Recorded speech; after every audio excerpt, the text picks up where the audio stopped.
Hi guys! Guess what, where am I? Dito ako ngayon sa airport kasi pupunta ako ng India for the fourth time this year dahil nga magpapakasal kami ni Rish soon. Pero before India, mag-layover muna ako. Dito ako sa Thailand. Matagal ako doon. Mas matagal kesa sa last time, siguro mga 18 hours. So lalabas din ako ng Thailand. So yun, document natin, i-vlog natin, yung journey natin ngayon. So, tara!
So yun guys, mag-vlog na lang ako at magsasalita habang naglalakad kasi medyo nakukulangan ako ng oras ng trabaho kasi ako habang naghihintay na flight.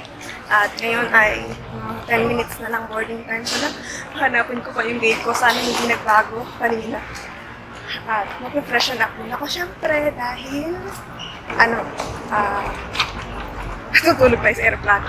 Doon, nag-book nga pala ako ng hotel sa Bangkok para sa layover kasi alas 3 yung dating ko doon at matagal pa yung layover ko, sayang naman. Makakatulog ako and anyway, yung mga tanong sa akin ng immigration regarding sa after nung hotel ticket dahil hindi ko makita doon, diniscuss ko na lang sa kanya na ang balik ko ay ganito ganyan. At tinanong nga pala niya kung bakit daw ako pupunta ng India. Sabi ko ay dahil magpapakasal po ako at hinanapan niya sa akin yung invitation na kasal ko. At marami siyang tinanong. So, I think interested lang siya. Hindi naman siya nananakot or something. And I'm okay with it. Kampante naman ako ng mga kalusot ako kasi nakailang punta na naman ako ng India, di ba? So, yeah.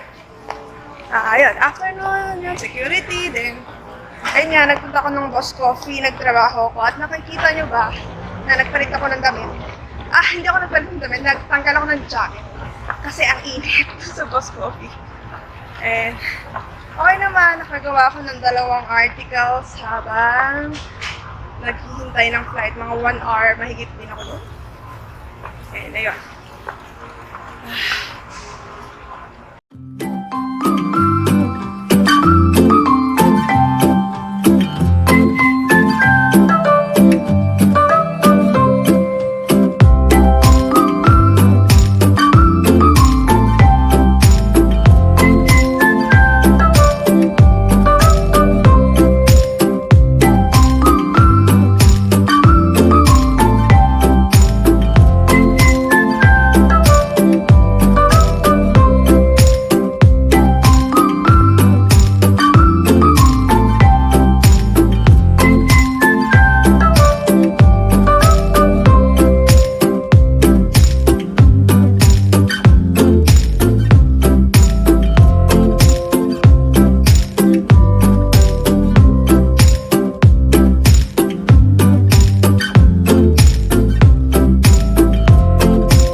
Ako sa aking hostel.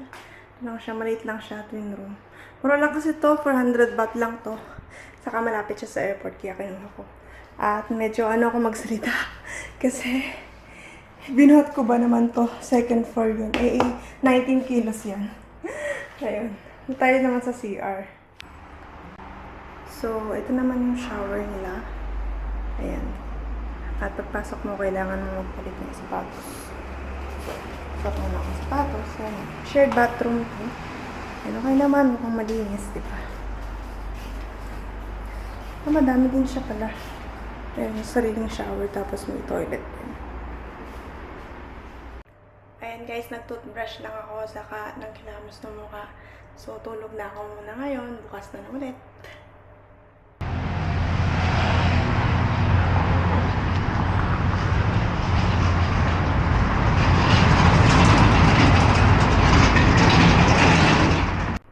Hi guys! Good morning! Tapos na pala akong mag-breakfast. Lumabas ako kanina. Nagpunta ako ng 7-Eleven para makahanap ng makakain ko. At kumain ako dun sa common area dito sa hostel.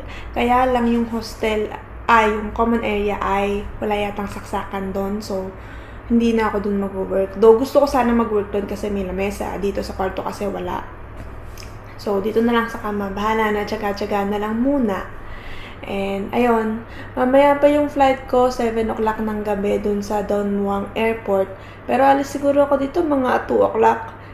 Kasi pwede naman daw akong mag-extend, sabi nung nasa counter.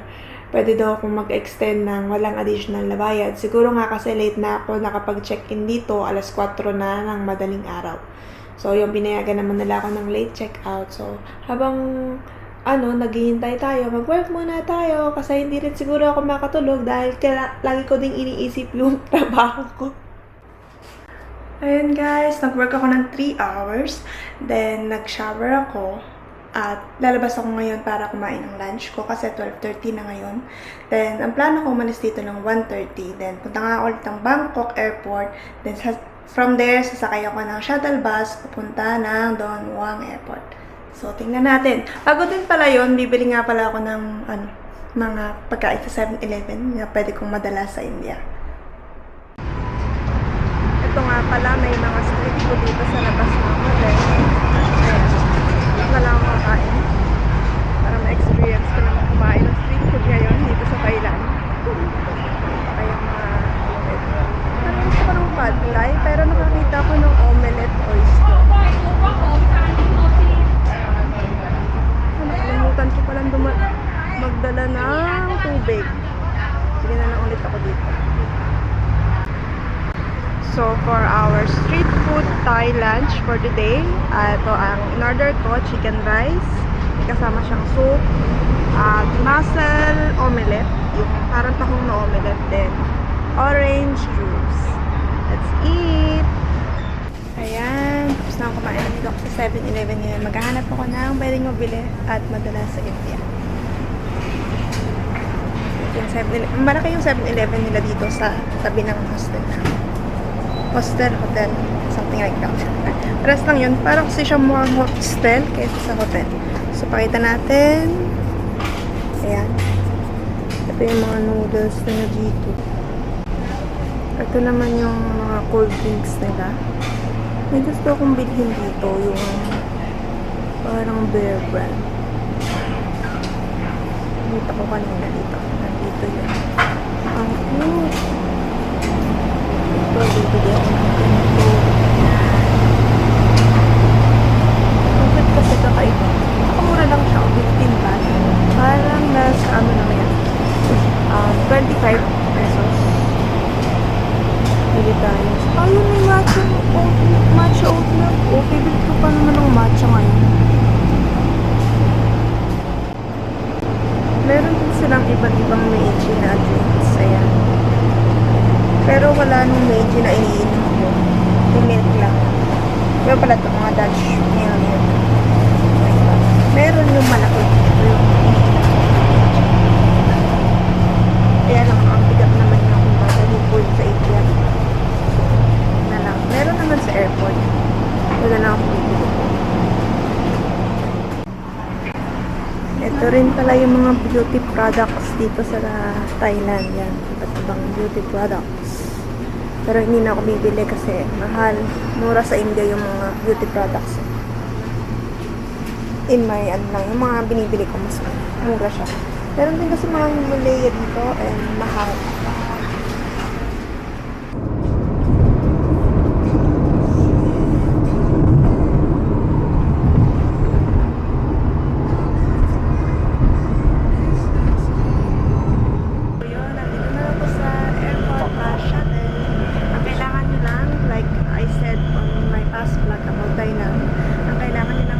passport saka yung ticket nyo na flight sa Don Muang Airport para makasakay kayo dito sa free shuttle bus na to.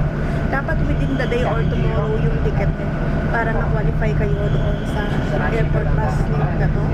At makikita nyo yung shuttle nito, counter doon sa gate 3 dito sa arrivals floor ng Super na B Airport.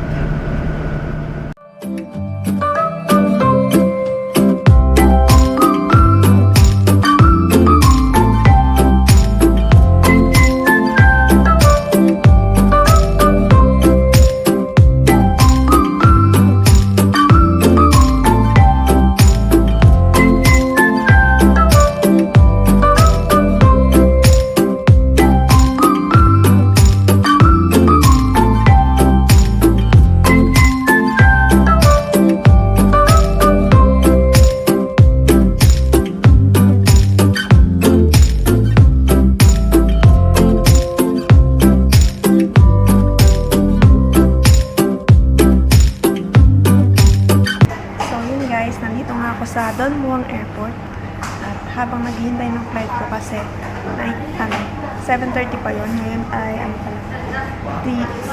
mag-aaras 4 at mamaya pa mag-open yung check-in dito 3 hours before the flight, so nag-work muna ako yun, bago tayo dito sa may Miracle Coffee, yes, malapit sa Sleep Box, sa food hall nila dito sa Don Muang Airport. Natuklasan ko kasi to na may maganda silang saksakan at yung mura lang yung Thai tea nila. Saka masarap ito. Last time dito ako nag-work nag-layover ako ng matagal nung galing ako ng Laos. So, dito na lang din ako. Naabutan na ako ng closing nun. So, yun. Work muna tayo habang naghihintay ng flight.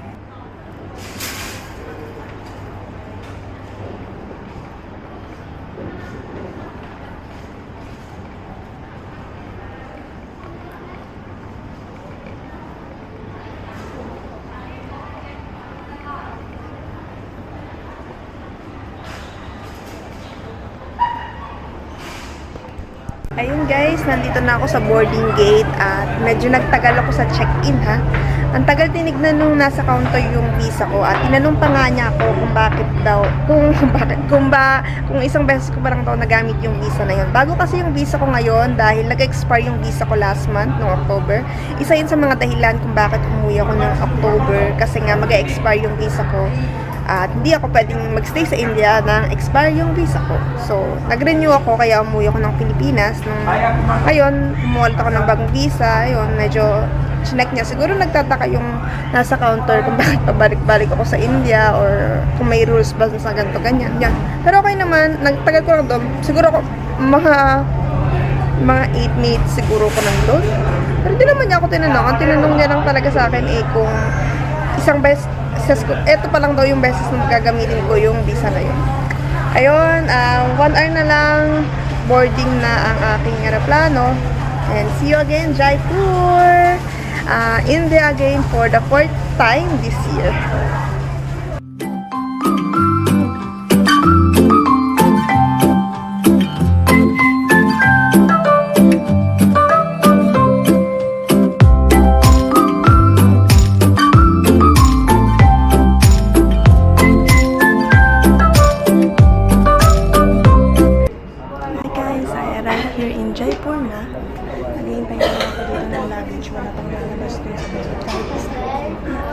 At wala ka ng problema ko ngayon.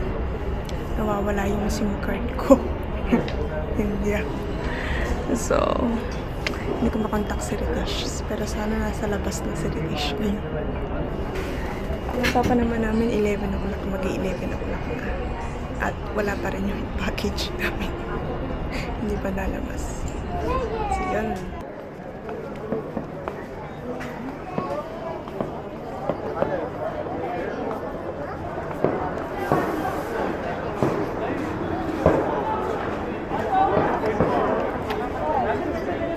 No. I can't see you. Is that is my pasalubong to you. This is my pasalubong.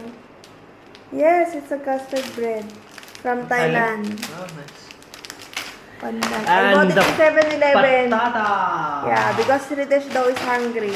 So I told him I bought his favorite. Dito na pala kami sa bahay. Did you open this? Yeah, you can open it and eat it. It's just a bread with a... Yeah, like with a filling. It's not even a filling, it's something else. It's a jelly. Yeah, it's a jelly. Try. I bought it in 7-Eleven for 10 baht ava. So yun guys, we're home and Ritesh is eating and we're also waiting for our Zomato order. Yeah. Kakain pa kami. I'm also hungry. I did not eat in the plane. Ritesh also did not eat on the train because he came from Ajmer to Jaipur. And then he picked me up. So yun guys. Overall, nakakapagod. It's very tiring. Tay-tay piece. It's tay-tay piece. And binigyan nga pala ulit ako ni Ritesh ng flowers. So, salubungan niya ako nung nasa airport. You make it a custom na ha. Yeah, because I'm forced. No! No! You should know how to treat a girl right. Okay. So, yun lang guys. See you on our next vlog. Bye! See you from tomorrow.